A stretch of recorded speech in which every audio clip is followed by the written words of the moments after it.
इस कौम के साथ इस कौम को नष्ट करने का जो इरादा बना रहे हैं वो बहुत गलत कर रहे हैं। ये कौम संघर्ष के पालने से जन्मी हुई कौम है।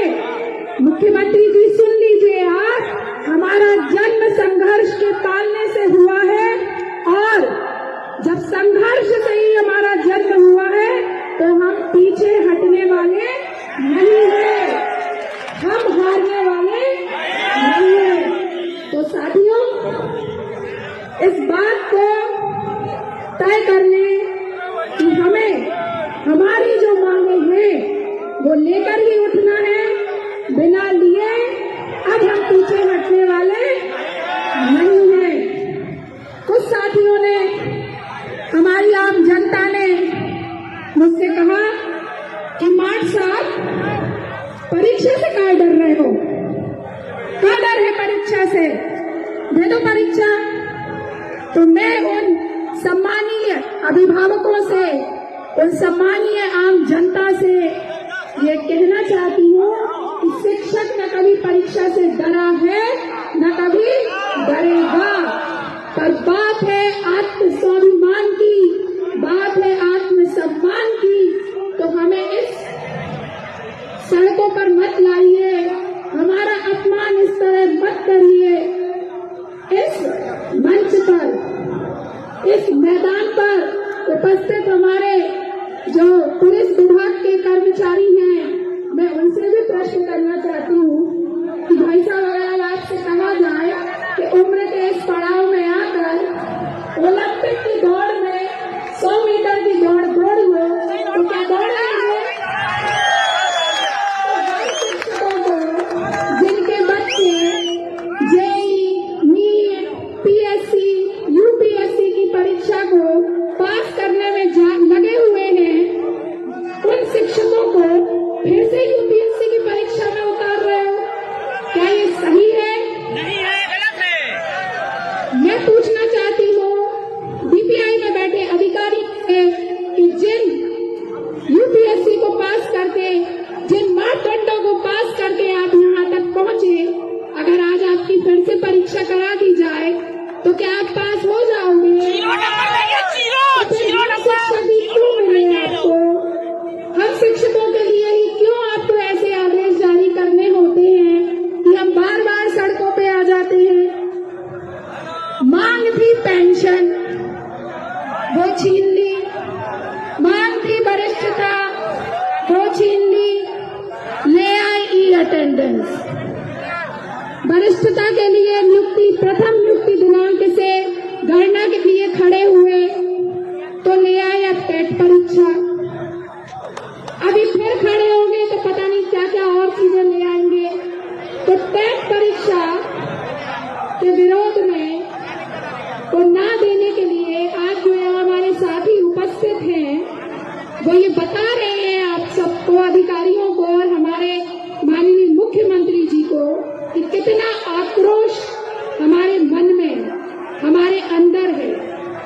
ये समय वो समय है कि ऐसी हद कर दी आपने कि नौकरी बचाने के लिए आज हमें सड़कों पे आना पड़ा, 2 वक्त की रोटी बचाने के लिए हमें सड़कों पे आना पड़ रहा है, जो कि अन्याय है।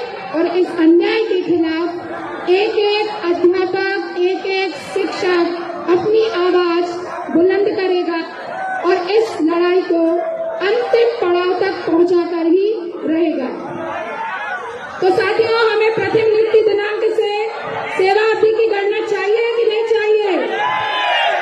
मेरा निवेदन है कि जो लोग दूर दूर भी हैं, भले ही कितनी तेज धूप हो, भले ही कितनी गर्मी हो, हमें अभी तब तक यहाँ टिके रहना है जब तक कि टेट का डीपीआई द्वारा जो आदेश जारी किया है वो निरस्त नहीं हो जाता।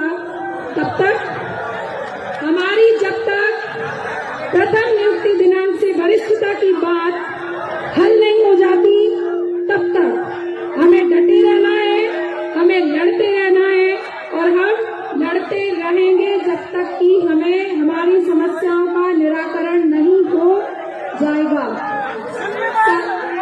साथियों, मेरा सिर्फ और सिर्फ आपसे ये कहना है कि भले यहाँ पर माननीय मुख्यमंत्री जी आपको ये जो बहनें दिखाई दे रही हैं, ये आपकी श्रेणी में लाडली बहनें नहीं होंगी, पर हैं तो हम सब आपकी लाडली बहनें हैं।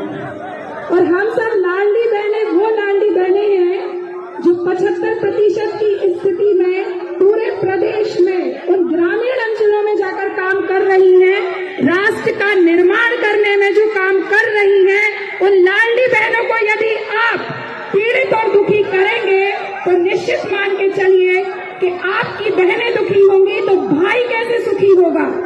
तो माननीय मुख्यमंत्री जी, आइए इस मंच पर और अपनी इन लाडली बहनों को आकर सौगात दीजिए, टेट परीक्षा का आदेश निरस्त कराइए और हमारी प्रथम नियुक्ति दिनांक से वरिष्ठता सेवा अवधि की गणना जो आपके हाथ में है उसे आज पूरा करवाइए।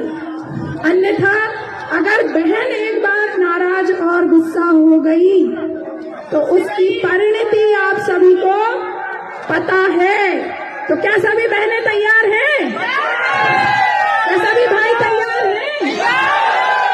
तो हम सब अध्यापक संयुक्त मोर्चा आज जो भी तय करेगा उसके साथ हम आगे बढ़ेंगे, कंधे से कंधा मिलाकर बढ़ेंगे। प्रदेश की समस्त रैलियों में महिलाओं ने ये साबित किया है कि वो अपने हक और अधिकार के लिए हमेशा आगे थी, आगे है और आगे रहेंगी। तो इसी के साथ मैं अपनी वाणी को विराम दूंगी, लेकिन हम सभी एक साथ नारा बोलेंगे, अध्यापकता। देखिए, बहन के लिए जोरदार ताली होनी चाहिए। एक अकेली शेरनी सब पे भारी है। अब हमारी बारी है।